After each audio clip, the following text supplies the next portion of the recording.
look, I would like to have a Seltos to put in the back of my truck so I can then park my truck off-site and then drive my little car to tight parking areas. And well, with the long wheelbase, you can.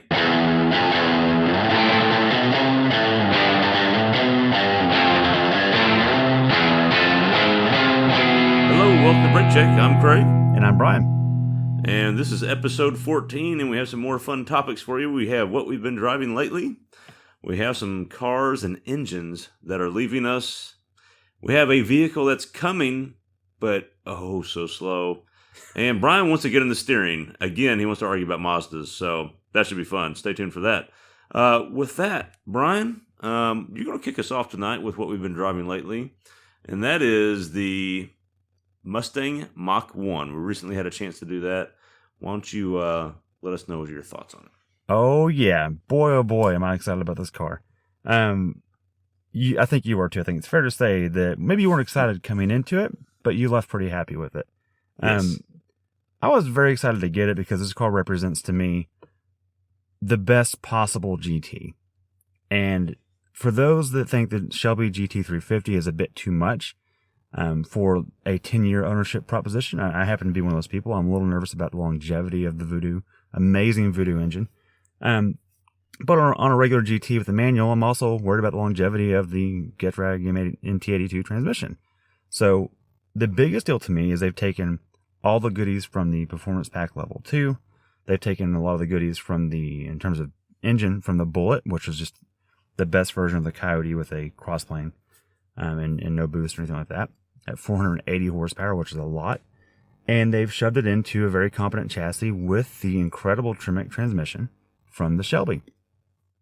And unfortunately, Craig, the car that showed up in our driveway had the 10-speed automatic, which is a little bit frustrating. Yeah. Because the best part to me about that is that you get the good Tremec manual. So Yeah. all that out of the way, there is a part of me that still feels like if the Thunderbird were made today to today's standards and still existed, the automatic non-handling package Mach 1 is probably a really good clue as to what it would be today. That's an interesting take. Because it's fast in a straight line.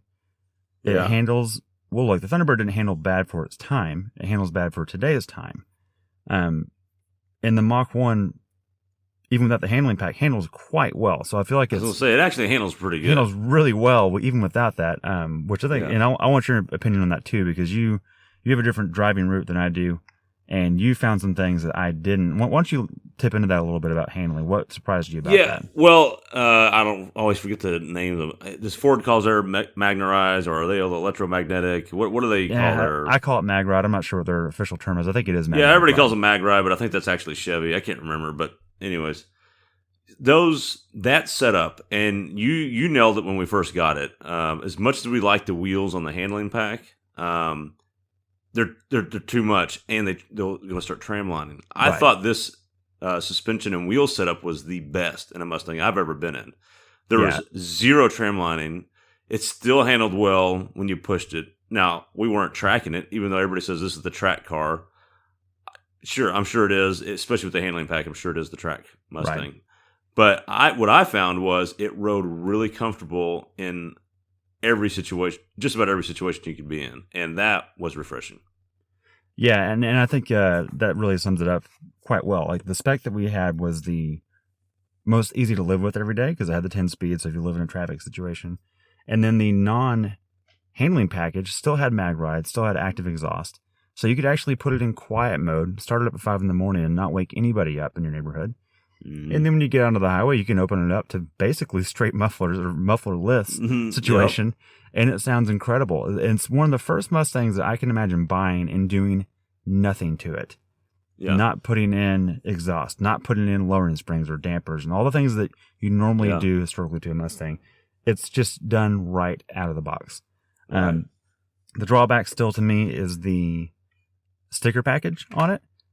They've gone for the retro look, which we talked about this in our review. You can go right now to our website and you can see the full review of the car. We get into all this, but basically this thing is made for the retiring guy that doesn't want a Corvette and wants to go to the occasional Cars and Coffee and say, look at my retro Mustang like I could have had in high school, but I have today. And it nails that, right? I think it's really good at that. Yeah. I just don't think that you or we're in our 30s, I don't think we appreciate that as much. So what I want is a Performance Pack 2 Mustang with that transmission.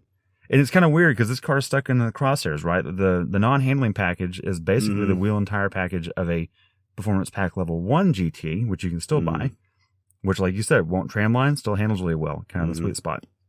We live in Texas. We don't have mountain back roads. So the tramlining would get a little bit old on the highway all the time. So in our region, a lot of highway in Texas. Yeah, a lot of flat straight. So it doesn't make a lot of sense for us to go that far. So anyways, long story short, it was a hoot. There was never a bad day in a V8 Mustang, and that certainly was a great week to have it. And so I want to bring up something that you actually brought up, and you called me one day after driving it and proclaimed with excitement that it was a time machine. Oh, that's right. Yeah. So it definitely was. It was one of those cars. I guess because I knew it didn't have the handling pack, I just had zero expectations of the handling being great.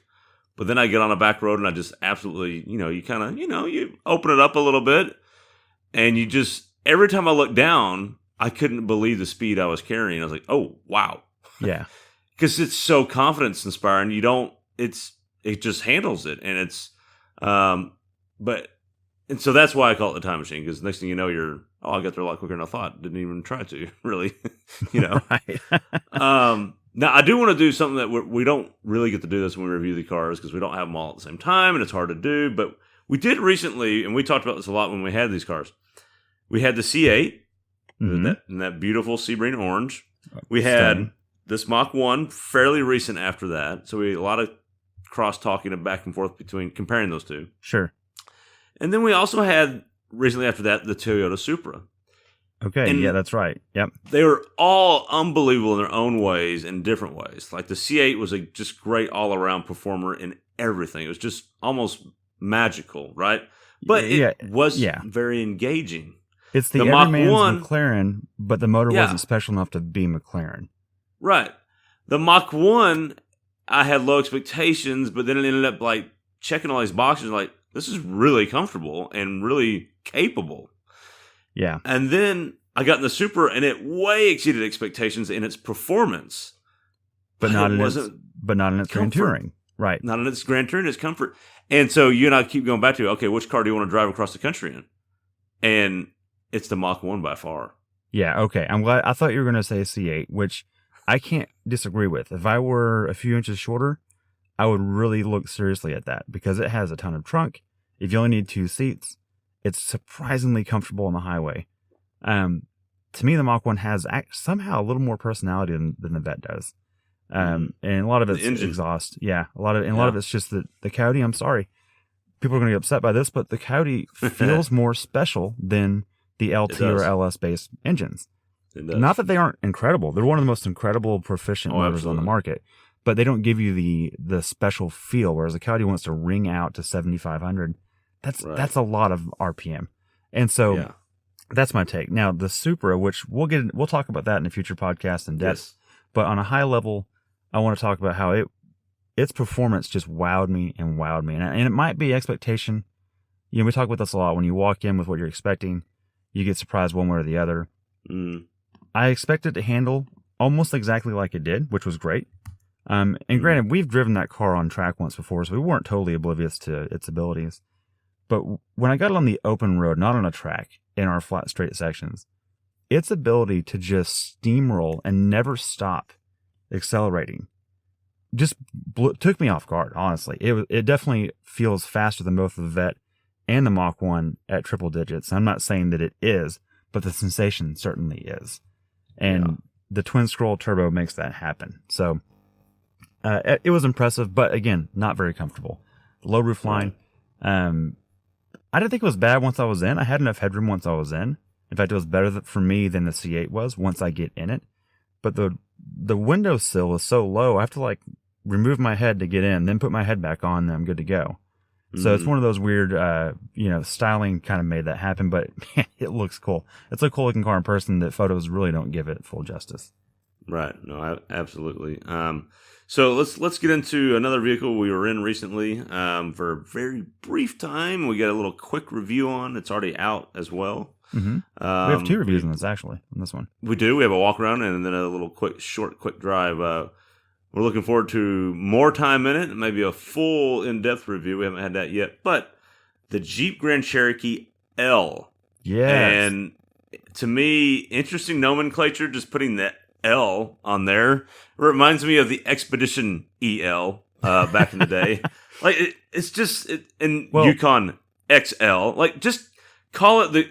I think you know who got this the best was when there was a Caravan and a Grand Caravan. That makes sense. Yeah, it could be but you already have the Grand Cherokee, so it's gonna be right. No, and I get the Grand problem. Cherokee Grand or the Grand Cherokee. No. Yeah. Right. No, I get the problem. Extra Grand, yeah. Super Grand, yeah. I Right. get it. I get their problem.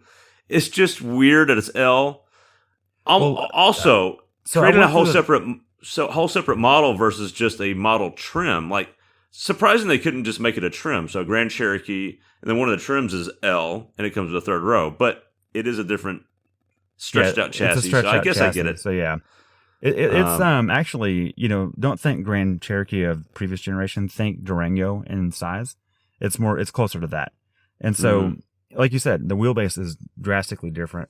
And it's funny, I looked in the press kit because, I had the same thought. You had the Yukon XL, the Expedition EL, so on and so forth. At least with Chevrolet, they do Tahoe then Suburban. They're 2 different brands. Yes. Yeah, they got it right there. They got it right there. On the Yukon side. So I wanted to know what L meant. And so I went to the press kit and I looked at it, Craig, and a direct translation, it actually just means long. That's it. Not long. Large. That's it. Yep, just long. That's it. Like, okay, at least I guess L's better than long, but yeah, at least it didn't beat on the bush too much and make it like, XQ45.3 or something that Infiniti would try out these days. And, so at least they just kept it simple. I give them that. I guess what's interesting though is what happens when they make it an extra model, and it's weird that these car manufacturers play games with models. So like you look at F-150s, there's regular cab, super cab, and super crew, right? Right. And same thing with all the other truck manufacturers. Yeah, they classify all the Chevy trucks. Yeah, they classify all those as one model. So when you pull up cells, it's one model. Right. So it's F Series cells. It's the number one selling F Series. It's the truck.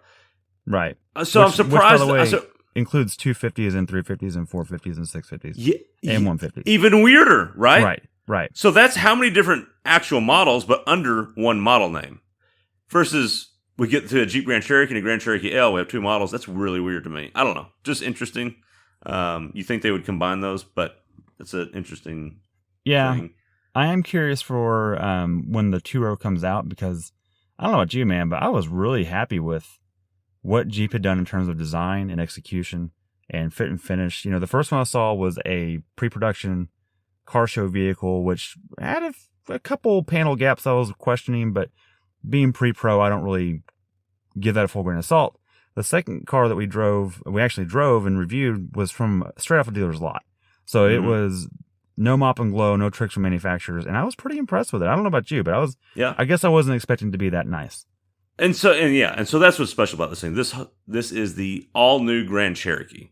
Right. We get the 3-row first. We get the normal Grand Cherokee next. Interesting, they came up with the 3rd row first. We talked about it in our reviews, just because that's what people are looking for. It's that, and also they've got to solve a bunch of, bodies and chassis of the previous Grand Cherokee too. So Mopar does that sometimes. Yeah, absolutely, and it's a good way to flesh it out. No, I get that. It is very similar to Durango, but different than the Durango platform, which I wonder if that's really true or not, but that's what we're told. So, yeah, I had the same wondering. Makes me wonder if maybe there's a future Durango that will go on that chassis, if it is actually different. Which I hope so, because the recent refresh of the interior of the Durango is really nice. And so, and that's where I want to get to on this car. This, to me, it's a little bit of a home run. Although I'm a ton of these things. I will say I'm more excited about just the regular Grand Cherokee. Me too. But I get the appeal of the 3rd row, the necessity of a 3rd row. Look, if you're looking for a 3rd row SUV, if I had to get one, this would be at the top of my list. You're going to be able to tow, your family fits, and Brian, the best part, the 2 things for me, the interior, like you mentioned, amazing. I mean, and we didn't even have the top of the line model. No, we had a mid-range. Yeah, mid-range, laid out really well, felt very premium. Hard to believe it was just a Jeep. And I mean that in a good way. And at the same time, you can still off-road. Like, it has pretty decent off-road chops. You can get it with a 2-speed transfer case. I mean, it could really off-road. I know it's not, it's not body on frame. It doesn't have live axles. But you know what? Neither are Land Rover Defenders, and everyone seems to praise that. So, exactly. Yeah, and here's the other thing, too, is you can still get one that's trail-rated, which means it's drug its belly across the Rubicon Trail, even with that wheelbase. So that's pretty impressive. Yep. That is impressive. And maybe you just nailed it. Maybe you just found the secret with this car. Defender or Grand Cherokee L? That's a really good comparison. In fact, I think the Grand Cherokee would beat it in a lot of comparos. So, and by the way, it would be significantly less expensive. Oh, and long term too. Right. Not just initially. Yeah. Right. Yeah, completely. And I don't know. The car caught me off guard. I like it a lot. And I love that there is no hybrid offering. I know some people want that. And I've got a feeling that will come in the near future. It's hard for manufacturers to do a new chassis and full new powertrains all at once. But you do get some tried and true, well-vetted engines. You get the Hemi 5.7, which is an all-the-Ram truck, so it's good enough for a half-ton truck. It's probably going to be fine here. And then you also get the 3.6 Pentastar, which is by and large problem-free. And it's it's actually a really good V6. So I'm happy that's in there. It really is. I feel like for those that really need a 3-row, it's not even a 3-row in a pinch. Like, it's 3 rows that adults can get in. It's a pretty decent 3-row, yeah. Yeah. And also, it's not as wide as a Raptor. Like, you can park it in normal parking spots. Right. So that's kind of what gets me, is the Expeditions are super wide, and so are the Suburbans and Yukons. Yeah, they pull off a packaging trick. It's pretty good. It's interesting. I like it. Yeah. All right, well, Brian, those are some cool cars we got to play with, some that are new and on the scene and we didn't have previously. That's the positive. Here's the negative. We're losing 2 things this week that were announced, and one of those that started off with the Kia Stinger, everyone's favorite, every automotive press journalist's favorite, rear-wheel drive or all-wheel drive, 4-banger turbo or the twin-turbo V6 that is just a hoot, handles well, good dimensions. Has a hatchback. Has a hatchback, but looks like a kind of stretched-out coupe. I mean, it's reliable. It's a Kia. It's basically a cheap Genesis G70, right? I mean, no, it's like a cheap Audi S7. That's what it's like. even better. Yes, sorry, that's probably even better. So here's my question to you, because we all know why they're not doing it. The reason cars go away are one reason, and that is sales. Yeah, no one's buying them. So I get it. Like, it's hard to fault these companies. Everybody gets mad. I can't believe they're doing that. It's because nobody's buying them. Well, it's because people want crossovers, man. That's where it's at. It's the death of another car. That's all this is. Yeah, that's all it is. It's nothing against the Stinger. It's not a bad car. In fact, it's great. In fact, I've been begging Kia for a press car from them. And they keep saying, well, there's not one in the fleet. And we've talked to the fleet managers, and there isn't. And now I know why. They completely skipped 2021. They didn't even send press 2021s out at all. So here's my question to you. Is this a collector car?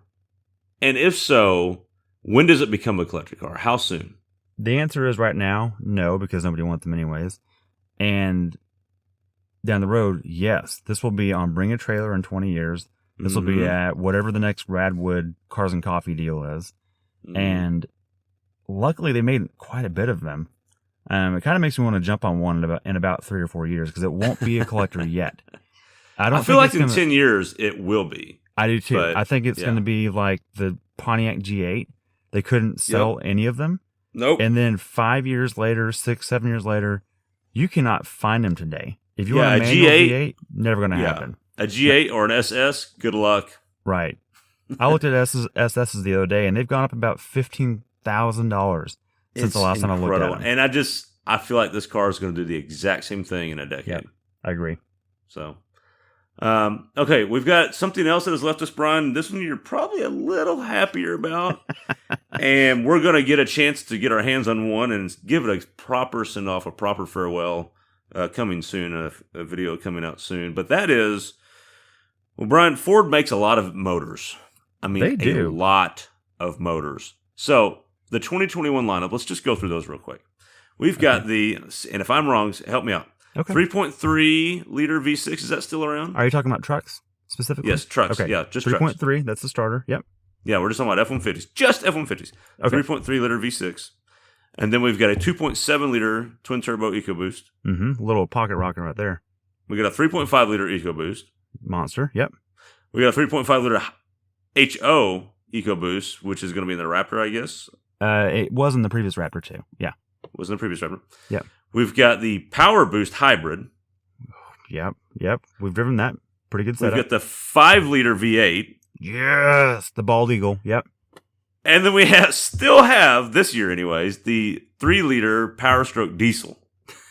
This is That's the JLR. 7th engine. This is the Europe version of Land Rover's what they call it, diesel. the Lion or whatever. I don't even know. Yeah, Look, I think that's their code name for it. no tears were lost on this, and personally, in fact, you brought this up a few times because.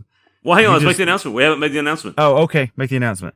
So those are the 7 engines, and yeah, you've just blown the cover on it. But yeah, the last one, the diesel, dead. Good. Probably a good thing because they still have 6 motors to Right. choose from. So Brian, yeah, now if you want to get into how you seem kind of happy about it, so go ahead. I am, and I'm actually eager for us to do a review on it because maybe I'm totally wrong. Maybe I've missed a jewel of an engine, but based off reality, I know I haven't. So I'm not going to worry about it. And for all the haters out there, I've never met a diesel that I've loved. Period. The end. And I've got a feeling this is going to be the same way. So let's just get out to why you would get a diesel, Craig. And we dug into this in our Duramax, our baby Duramax review. Because you like it to smell worse, you like to deal with DEF fluid, you like to have to keep a glove or nitrile glove in your truck so you can pump fuel and not smell like diesel for the rest of the week. And you like it to EGR issues. Right. You like higher maintenance bills, and you like it to be slower across the board. But when you do tow once every 2 years, it'll do that better and get better mileage when that happens. So there you go. Good riddance. Man. By the way, I want to give props to GM real quick. When they did their diesel, now I'm sure it has some maintenance faux pas that aren't known yet because it's so new. But man, they went with an inline 6 3 liter. What a great architecture to start with for a small diesel, right? I love that configuration. Now, formerly known as FCA, used a Fiat-based 3 liter diesel in the Ram trucks here, and it's had mixed results. Some people love them, some people blow them up. I don't think that's across the board, but there's isolated cases. And they've also revamped it a couple times to make it more reliable. So I'm sure the newer ones are better, but initially there was a bit of a mixed opinion. And then Ford did the same thing. They brought the European version of their old roots with Land Rover and Jag and brought their diesel over. And they did Powerstroke brand it and work on its reliability. And some engineering. They did a lot of reliability fixes. Not that the Land Rover one's necessarily bad because it's all over Europe. Sure, but they rated it for domestic truck use. Yes. So there's different standards for an F-150 than a Ford Fusion. Okay, so they took it, or Land Rover, right? So they took it, made sure it matched the F-150 standards. And I haven't heard of any catastrophic problems with it, so it might be great. But it's the way Ford presented it was confusing to me. You had to get it on a Lariat or higher trim, which meant it was already an expensive proposition. And then on top of that, it was like a $7,000 option on top of the Lariat. Yeah, it's a stupid option price. And it was slower, and it got... Look, the Power Boost gets way better mileage compared to... Or not way better. Comparable mileage to the diesel, and it uses regular gasoline prices, not diesel prices. So, something to be said there. Yeah, I mean, I feel like, I'm a sucker for an underrated motor or car. I don't understand it. I can't explain myself, but I'm like, oh, that's a weird engine. I like it. Maybe it's the Mazda in me. I'm not sure, but I think it's the 83 Plymouth Scamp in you. You just started out as an underdog and couldn't help yourself. It's being a Mopar guy from the get-go. But anyways, so yeah, it's a 3 liter turbo diesel, 250 horsepower, 440 pound-feet of torque, which the torque number is good. I mean, we'll admit that. And that's what diesels do. They knock that out. When Ford brought this out in 2018, they basically said, look, if there's a 5% take rate, we're going to keep it. We'll expand it in the lineup. Right. It sure seems like that didn't happen. And I would just say there's 2 reasons. One, the EcoBoost gas motors are so good, this is just not needed, number one. Number 2, I think the hybrid killed it. The hybrid the only reason to get the diesel that Ford could really kind of sell was it's got the best mileage. But when the Power Boost comes out and basically beats that, Yeah. now you can't even say that. So now what's the point?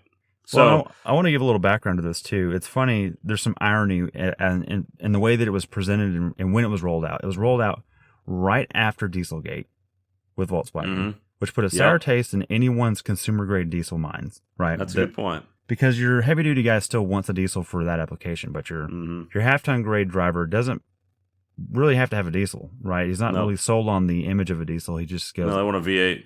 They want a V8 or they want great mileage, and they go, well, maybe this is worth it. Right. So that was interesting. They also released it before battery tech really got to where it is now. So it's kind of caught in this between these two places that don't make a lot of sense. So at the time it was being developed, Dieselgate is gone public with Volkswagen. The ball's already rolling on this thing coming to the States. They're kind of already committed to it. They got to put it out, right? Mm-hmm. As this thing hits the streets, no one buys them. Battery tech comes up. It wasn't meant for this world. That's what I'm getting at. So will it be a collector in 20 years? Maybe. No. Should you get one and wait? Absolutely not. So no. Look, as much as I want to like this motor, there's no reason to get it unless you just really like diesel. Yeah, good riddance. For whatever reason that is. And that's it. There's nothing else to it. I don't even want to get into all the other stuff because I don't understand these in half-ton trucks. I will say, I think you're right. I think you've made a really good point that the timing of this was just off. This is probably, I feel like Americans and consumers were begging for diesels and everything like 15 years ago. Oh, totally. But it took manufacturers till about 5 years ago to start putting them in some things, and it was too late. Yeah. By the time they got them to work with emissions in the States and start putting them in cars like the Mazda CX-5 and some other things, it was just the gas engines have caught up and surpassed them with that on their own. Are too efficient now. And then you start putting in the battery tech. Now they're even better. Right, they're supplemented. There's not a point for a diesel anymore. They're kind of dying. So. And for the record, American car guys always want what Europe has just because we can't have it. And something to comment on the diesel thing is for decades, the EU has, I don't want to say propagated, but has kind of supported the diesel movement over there in that it was a cleaner alternative to petrol and things like that. Yeah. And there was a time when that wasn't totally off, right? Yeah. Well, in the EU versus the United States government measure efficiency and pollution in two completely different ways, particularly with gas and diesel. Yep. And so that's why diesel works over there, and it just doesn't work here. So Exactly. All right. Let's move on to Brian. Something we're getting something new. Okay, we're losing those two things, right? But we're getting something new. Okay. After way too long, it's finally coming. The 2022 Toyota Tundra. Oh, geez. Yes. Finally. And Brian, for the audience, just so you know, when the first Tundra, well, let me back up. When the current chassis of Tundra came out, it was 2008. Yes, 2008. 8, not 18. 8. Yeah. Okay. Yeah. Just getting that out. Okay. So they've been teasing this thing. So I understand, and it's been a really slow rollout, and that's what I want to talk about. There's been slow rollouts in the past, don't get me wrong. There's been little teaser shots and here and there, and then they slow, I get it. I understand the game. I get what they're doing. I understand COVID's probably making it even slower. For sure, yeah. But here's how this thing has been rolled out. We get a grill shot with the lights. And you get the 3 amber lights on the grill, you get the LED treatment, and you kind of get an outline of what this truck might look like. Ooh, okay. And that sparks a lot of interest because of the running lights. Sparks a lot of interest. That tells you DOT width might be coming into play there. Yes. Then we get a picture of the interior, a glimpse of the interior. You're looking through the windshield, you get a small glimpse of the infotainment screen and the rearview mirror, and you can kind of tell, they fixed the infotainment. That's going to work now. That's good. It's got Apple. You can tell it's got Apple CarPlay. That's the main thing. Right, that's the big off. thing. Yeah. Then they show a picture of basically the engine cover. It says iForce Max, and everybody just speculates twin turbo hybrid V6, or not hybrid, just twin turbo V6. Right. Possibly hybrid down the road. And so, okay, which we don't know for sure at all at this point. No one knows for sure. But then a dealer accidentally basically sends out an entire shot of the truck. Right. It's a white one and CRD Pro trim, it looks like. And you get to see the whole freaking thing. And But just one trim level, just one car, not all of them. It's just one. So Toyota has fun with it. They roll with it, and they have fun with it. Which props to them. At least they weren't like, oh, that's not it. They like, okay, cat's out of the bag. Here it is. And so they put out the same photo, basically, just a cleaner version of it. But then they slowly roll it out a little bit more. Like, well, we haven't shown off too much more, and we haven't fully revealed this thing yet. So let's keep doing this and keep the interest. The next one, Brian, I don't really understand, and you nailed it earlier when we were kind of talking about the show ahead of time. They showed a moonroof. Do you want to go ahead? How long have moonroofs been out in trucks? Can I? I'm just gonna just rebut everything you mentioned so far. I'll be quick with it. Well, not everything. There's two things in particular that crack me up on the features of this truck, and the background of it not being an updated chassis since 2008 kind of lays the frustration groundwork for a lot of customers out there. And now, also let me back this up. The 08 Tundra is a great truck. I don't particularly fit in it, and it's because the seat's too high, but that's really kind of it.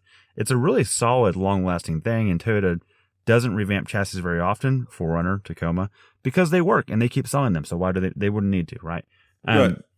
The problem is that the full-size segment is just so competitive, you got to keep something fresh. So, let's talk about infotainment. First of all, Apple CarPlay, congratulations. You're about 6 years too late. But I'm glad you got there. That's great. Yeah, congratulations. Now you don't have to buy a Tundra and then go put an aftermarket head unit in it to make it work with basic standards of the cheapest rental car in the fleet. So good job. Now, I also want to say that if you told me that infotainment came out 3 years ago, I would not argue with you. So, and this has been a problem with Lexus and Toyota for a while. They don't feel as fresh, even though they are competent. Like we had a recent IS 350, and the infotainment was, I thought, great. But we still are getting comments about, I wish they'd updated that, which is bonkers to me. It's just a look. That's all it is. It's just a look issue. It's not a functionality. And then two, the panoramic moonroof, Craig. So this truck is going to come out as a 22. That's what we think it's going to be. Yep. And do you know when the first F-150 had a panoramic moonroof? Not sure. 2015. Yeah. And Ram was right around there, and GM, I'm not sure about GM. They're probably in the same window too. Look, this is not new. And so when the photo came out showing this panoramic moonroof, which, look, I'm a fan of panoramic moonroofs. I like them as long as they don't compromise headroom. I'm down with that. But don't, look, it's hard for me to see Toyota bragging about this moonroof and me not going, just stop it, dude. You're 6 years late. You're going to be 7 years late to this party. So just say it has a panoramic. Don't brag on it. Just say it has it. Move on, Yeah. No, you're exactly right, and that's, I think, what's weird about this whole rollout. They're not teasing things that are new. Like none of these features are new. None of that's new to the segment. There's not like nothing. Like the Rivian electric truck. It's got this pass-through thing in the bed. Like that's new. You've never seen that in a truck. Right. That's cool. That's something different. Yeah. They haven't teased anything new. So the next thing they tease out is the different drive modes, a little dial, and it just says tow which haul. Everything has now. The Bronco Sport has that, by the way. And you're like, okay, cool. And then a wireless charging pad. Cool. Everybody's got that. Everybody's had that for a couple years now. And then red seats. Red seats are cool. I get it. I like it. But okay. I'll give them credit on that. I'm glad. That's a fun color. And look, I've also been joking with Toyota lately. They just came out with a lime green Tacoma color for next year. Yeah. And I think I actually sent you a message and said, this is what you do when you don't change anything mechanically. You just go, what's the brightest possible color we can spit on it? And again, they're great trucks. I'm not saying they're bad, but it kind of irks me a little bit when I see these updates as if they're groundbreaking. All you're doing is catching up to vehicles 5 years ago. So it's a little frustrating. Now, all this being said, I do want to tease something that one of the upper management people at Toyota has kind of leaked or teased in an interview. And it's that the powertrain that truck will have will be something incredible. And so I'm really, maybe that's, this lead-in might be warranted. So I might change my tune in a couple of weeks. Very good point. So very good point. I am wondering what it's going to be. I've got a feeling it's going to be a twin-turbo V6, which everyone kind of has agreed to that. And some of our PR contacts have kind of alluded to that too. So at least within the Toyota world.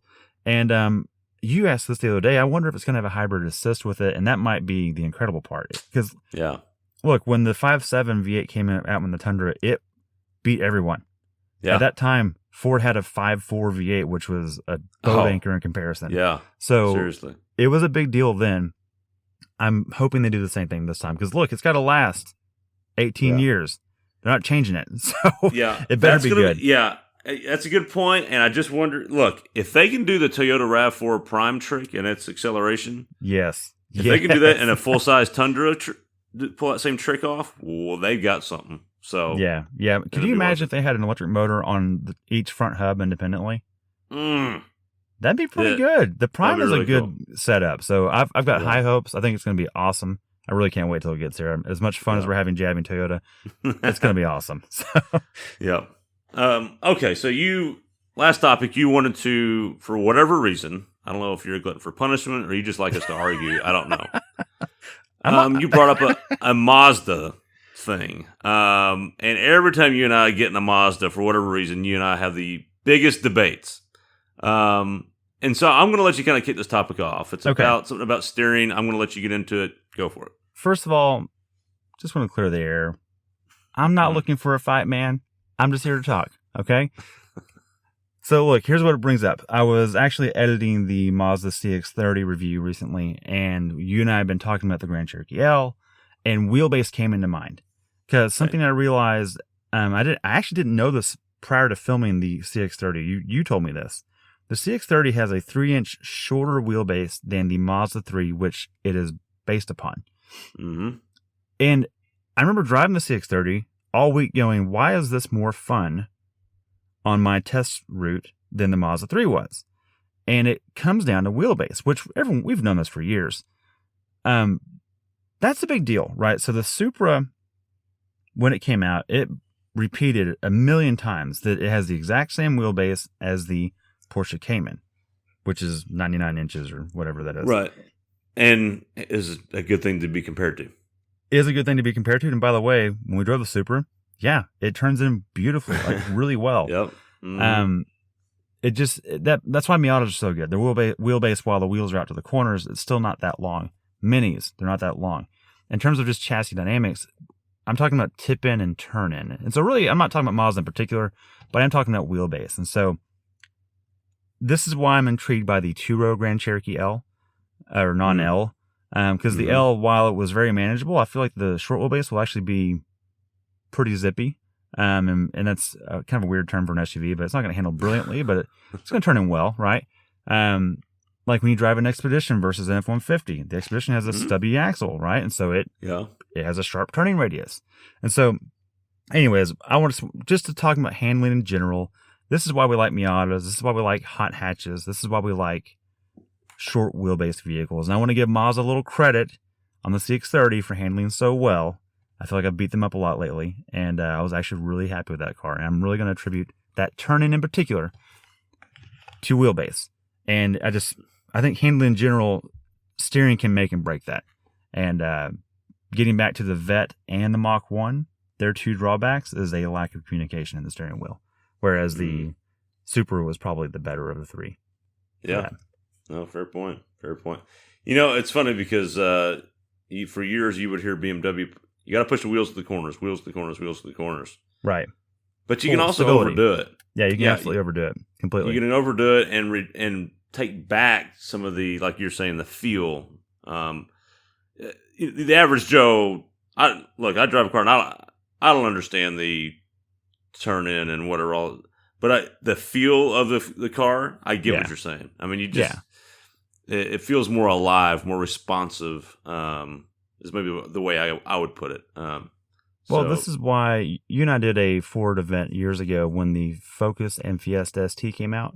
Mm-hmm. And on paper, the Texas guys of us were like, "Oh, Focus ST has more power and all this kind of stuff." And we did an autocross, and we both went out and said that Fiesta is phenomenal. Yeah, and that's why, right? Because it's a lot shorter, and we're talking like almost 10 inches between those two in wheelbase. That is a big difference. Yeah, so it is. So, that's why regular cab pickups and regular cab Ford Rangers are more fun than full size trucks today. It's like, all these things get so long, and granted, we all love legroom, but anyways. It makes me appreciate a small car. That's all. It starts turning into a bus. We had the F-150 long bed the other day. Oh, gosh, It was a ship. It's too much, man. It's just too much. You know, that wasn't parking. That was docking. That's what that felt like. Yeah. And it's, I don't know. I guess everything's bigger these days. I get it, but Right. you're right. I'm with you. I'm more excited about the Grand Cherokee. As much as I don't want to agree with you on this Mazda thing, the CX-30 was more fun to drive. It felt more alive. Right. I still wonder how much of that's expectations things, but I think there is something actually to it. That might be true because I walked in expecting crossover, whereas with the Mazda... Now, granted, I'm going to go back to my same argument. The Mazda 3 looks like it should drive better than the CX-30. It looks like it should be more fun based on the styling. So, well, and I'm going to go back to the car we always go back to all year long, the Kia Seltos. Yes. Also the Kia a short Seltos. car. I mean, it just another short wheelbase, and it was another one of those shockers. Like, this thing handles great, right? Yeah. Yeah. And I'm sure that was part of it too. So that was a fun car, man. It really. We need to get that car back from the fleet again, just because. It really is. I don't understand why we like all these cars we've driven and are amazing and wonderful, and everybody's doing a great job with what they're coming out with, but. For sure. The Seltos, which is made to sell a bunch in India, is what it's really designed for. And yeah, they're not selling those in huge numbers here. They're just not. No. At least not in Texas. At least we're in Truck Central. But look, I would like to have a Seltos to put in the back of my truck, so I can then park my truck off site and then drive my little car to tight parking areas. And well, with the long wheelbase, you can. With the long wheelbase, you can. And if it was an electric Kona, you could also charge that. The problem with the Kona, which we found out, is that it's a little bit longer than the Seltos, and thus not as fun to drive. That is absolutely true. So, well, on that amazing ending where we actually agreed on a Mazda point, kind of. I mean, it's the last time that'll happen. A little bit. By the way, closest where we're going to get to agreeing on it. So, until we review another Miata, because we'll both just wax lyrical about its brilliance. So, right. With that, we've got a podcast in the books, and we thank you all for listening. Stay tuned for the next one. We'll try to get more consistent with these.